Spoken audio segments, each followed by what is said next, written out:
Hi, Mystery Recapped here. Today I'm going to explain a thriller crime movie called The Escapists. Spoilers ahead, watch out, and take care.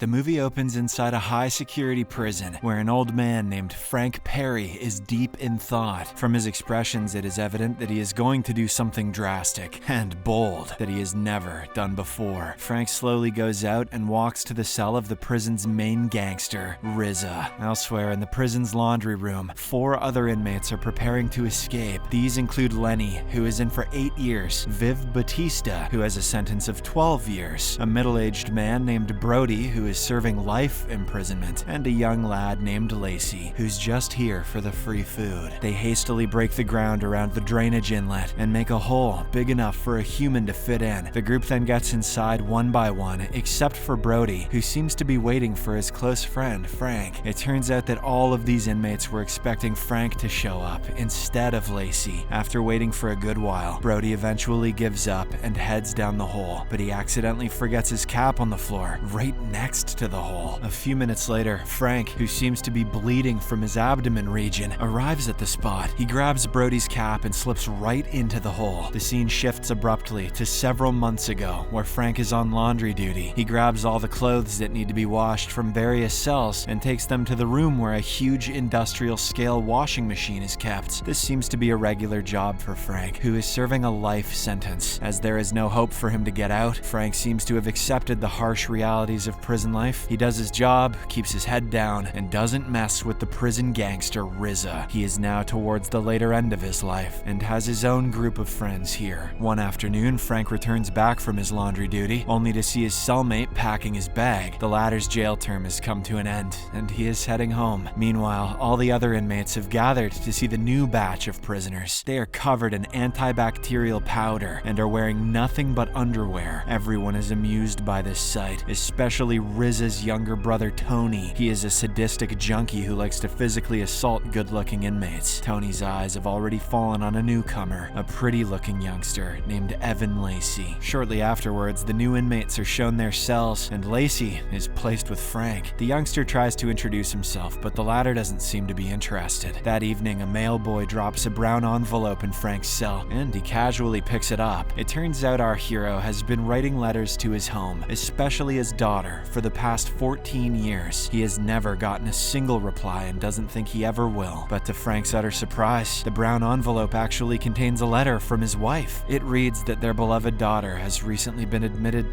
to the hospital due to drug overdose. Frank's entire world turns upside down as he realizes that the person he loves the most in this world is now close to death. Extremely disturbed, he stumbles to the prison's chapel a few hours later. A guard, who seems to be kind towards the old inmate, opens the door despite this being an odd time to visit. He even lets Frank have some privacy in there and waits outside. Frank then goes into the confession box, where he takes out the letter from his pocket. He breaks down momentarily and says that he must meet his daughter. The very next day, while Frank is on laundry duty, he notices something that piques his curiosity. There are air vents made into a steel plate right behind the laundry room's washing machine. Overhead and connected to the same wall as the washing machine are metal pipes that seem to take the water out of the room. Suddenly, this lights a few bulbs in Frank's head, and he later has a chat with his longtime friend Brody. He asks if the air vents connect to the sewer system that goes out of the prison. Brody is initially surprised as to why his friend would ask about such a strange topic, but then Frank shows him the letter from his daughter and reveals that she may pass away at any moment. Frank now wants to get out of the prison and wants help to do so. Turns out, Brody has previously dug under the prison and has extensive knowledge about the whole establishment. He eventually agrees to help his friend, as he too is serving a life sentence. A few days later, Frank approaches Lenny, a notorious thief and an amateur boxer who is supposed to be out on parole. But Frank's old cellmate snitched on Lenny, and his parole is now cancelled. The boxer is now dying for revenge, and Frank takes advantage of this situation. He reveals that he is planning to break out of the prison, and Lenny being skillful with tools will be extremely valuable for this task. Lenny, you can use screwdrivers and shit, right? Yeah. Lenny is a bit doubtful at first, but he eventually agrees to the plan. Sometime later, Frank hosts a meeting with the other 2 inmates in the canteen. They pretend to play dominoes while discussing their way out of the prison. They should have just actually played dominoes. It's not that difficult. There is only one way to freedom, and it passes through the laundry room. They will have to walk through 3 guarded doors to reach there, but Frank suggests a different pathway. He had gone to the chapel a few days ago and noticed something odd with the confession booth. Its walls were made of flimsy wood, and turns out that it is directly attached to the Pope's spank palace, the laundry room. If they can break through the confession box, they can easily reach the adjacent room while staying undetected. Once they reach the laundry, they can pass through the air vents and make their way to the sewers below. But for that, they will need to break the steel plate which contains the air vents. That night, as the lights in the prison are switched off, Lenny gets to work. He takes out metal pipes from his room's chair and fits a small bolt up top. He hopes that this tool will help them cut through the steel plate. Elsewhere, Frank goes into the cell of the prison's biggest inmate, a 6'4", 230-pound behemoth named 2 Ton. Frank claims that Lenny has challenged him to a one-on-one fight. Meanwhile, we get some more details about their plan. The laundry vent will take them to the top of a sump, from which they can head to the drainage system underneath the prison. The drainage pipes will then take them underneath a nearby river, and if they pass that, they will come right below a train station. However, they will have to make it past the train tracks before rush hour starts. The tracks carry 650 volts of electricity, and if they reach it any later, everyone will get electrocuted to death. The trio then agrees to ramp up the preparations and break out 3 days later. Unbeknownst to them, the junkie, Tony, has been keenly watching from nearby. They're all so hot.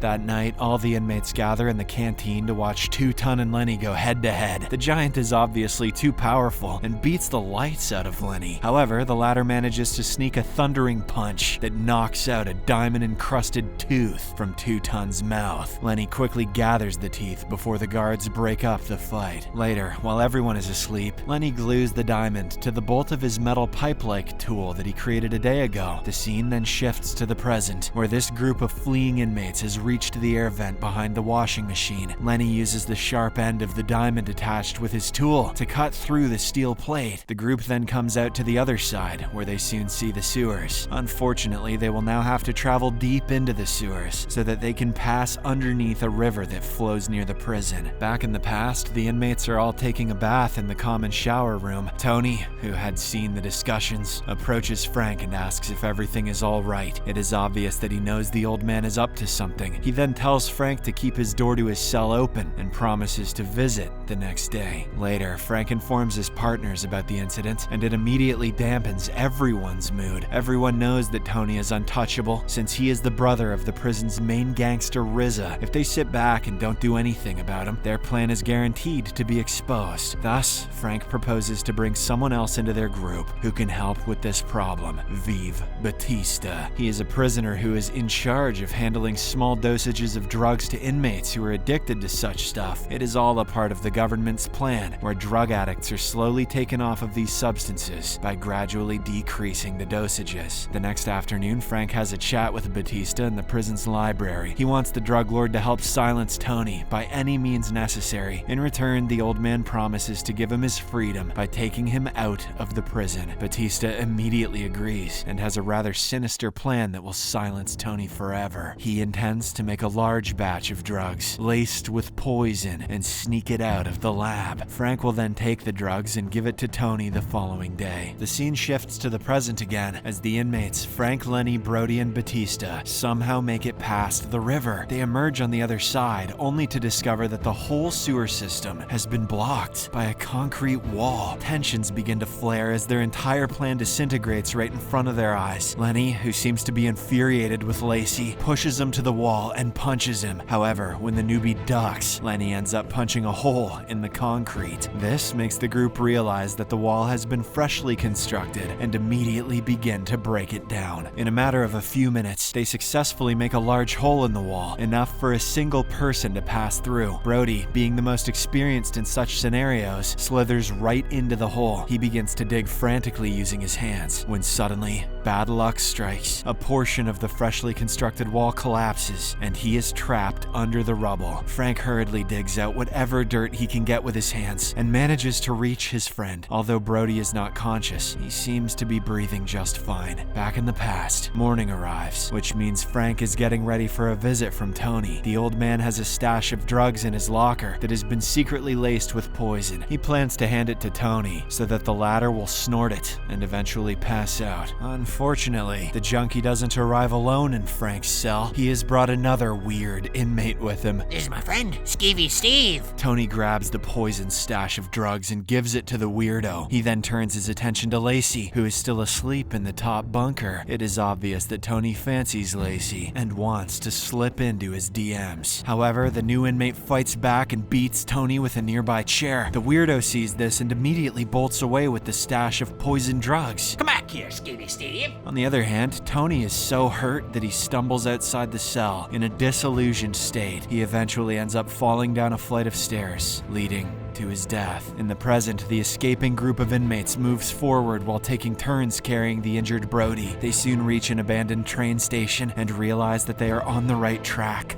Our writer's coming in hot with the puns, I'm feeling it. Lacey tries to help Frank, who is profusely bleeding from his abdomen region, but the old man urges everyone to keep on moving. At this moment, they hear noises of dogs approaching the station and realize that the cops are after them. It is now a matter of life and death as they are forced to leave the unconscious Brody behind. The group then runs away to their next obstacle, a small but deep reservoir. It is not a difficult task to cross it, but they struggle to do so because Lenny doesn't know how to swim. Despite all these problems, the inmates manage to drag themselves across the reservoir and reach the train tracks. Back in the past, Rizza pays a visit to Frank's cell. It is revealed that Lacey has been put into solitary confinement for the possible murder of Tony. Tony was murdered by his own penis, and everyone knows it. The only other witness of that entire scuffle, Tony's weird friend, has also died due to ingestion of poisoned drugs. So Rizza wants to know exactly how his brother was murdered. He then threatens Frank to come to his cell that very night and reveal the whole truth. However, Frank and his group are planning to escape on the same night. The preparations have begun and everyone is gradually taking their respective positions in different parts of the prison. This is when Frank is called to the visiting room where he sees his wife. To his utter horror, he is informed that his daughter passed away earlier that morning. This greatly devastates Frank, and now his entire reason to break out of the prison is non-existent. The scene jumps to the present, where the escaping group have safely reached the train tracks. Everything seems to be going according to plan until Lenny's foot gets stuck in between two tracks. Two strikes, you're out, Lenny. I don't know what to tell you. To compound their misery, a train is fast approaching right towards their direction. Batista hurries to help his friend, but it is too late. Both of them get crushed by the oncoming train. Meanwhile, Frank and Lacey manage to survive by ducking to the side in the nick of time. They then rush away from the tracks and soon reach a nearby station. The duo has finally made it to their freedom and quickly changes into a different set of clothes. Lacey then rushes away while Frank happily begins to climb the stairs that will take him to the streets of London. Back in the past, Frank decides that he has no reason to break out of the prison. He thus goes back to his cell and talks to Lacey. The old man reveals everything about his plan to escape and urges Lacey to take his place. This is when the movie circles back to the first scene as Frank walks into Riz's cell. There, he begins to talk nonsense so that he can buy time for his friends who are currently digging a hole in the laundry room. Frank insults Rizza and calls him a coward whose life has no meaning. This obviously enrages the gangster, and he ends up stabbing Frank. Shortly afterwards, the guards arrive on the spot and frantically provide Frank with first aid. In a shocking turn of events, it is revealed that Frank had simply been hallucinating, making it to the laundry room. In reality, his friends had gone on ahead with the plan, while he stayed behind to buy them time. The movie ends as Frank slowly drifts into unconsciousness, dreaming about meeting his daughter in the streets of London. Subscribe for more videos like this, turn on notifications, and leave a like to help the channel out. Thank you for watching.